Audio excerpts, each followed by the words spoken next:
Sejam bem-vindos ao Café Mistério. Hoje encerraremos nossa macabra trilogia parisiense, visitando o cemitério de Montparnasse. O Montparnasse não é tão ilustre quanto o Père Lachaise, porém, ele tem sua dose de residentes ilustres. Ilustres como Serge Gainsbourg, o cantor francês, Júlio Cortázar, o contista argentino, e Porfírio Dias, ex-presidente mexicano. Ex, porque ele morreu, né? Exatamente. Então venha com a gente nessa última caminhada macabra por Paris.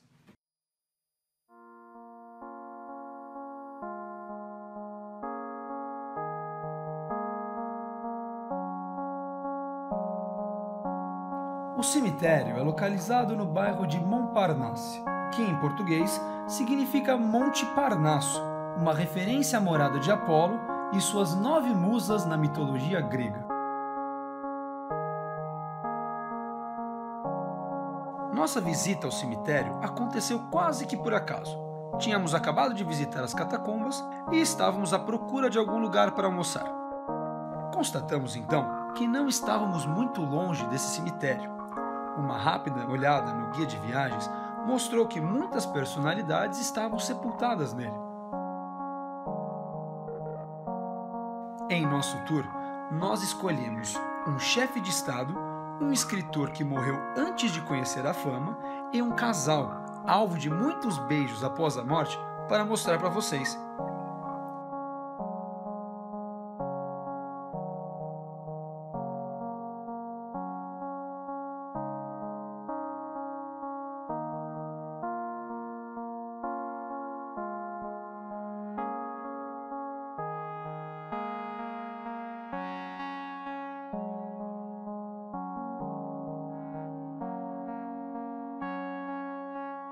Jacques Chirac foi presidente entre 1995 até 2007. Além de presidente da República, ocupou os cargos de ministro, primeiro-ministro e prefeito de Paris.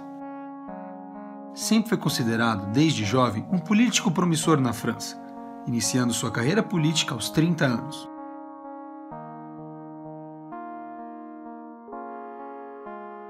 Chirac ficou marcado no cenário mundial por ter se oposto à invasão do Afeganistão e, junto com Vladimir Putin, se opôs à entrada dos Estados Unidos na guerra do Iraque. Chirac também foi o grande responsável pela adesão da França à zona do euro. Aos brasileiros, sempre ficará a imagem marcante após a derrota para a França na final da Copa do Mundo de 98.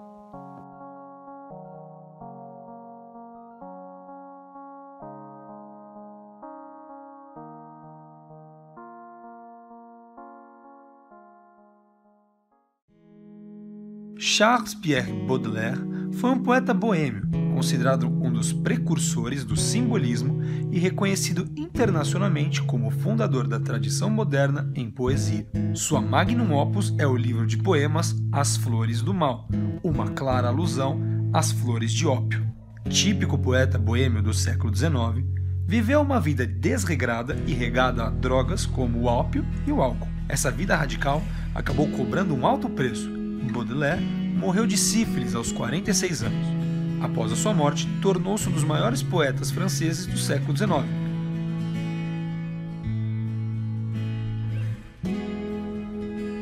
Nossa última parada é conhecida como a derradeira morada de não um, mas de 2 dos maiores filósofos do século XX, o casal Jean-Paul Sartre e Simone de Beauvoir. Sartre é reverenciado como um dos grandes filósofos do século XX e também como um dos maiores pensadores franceses de todos os tempos.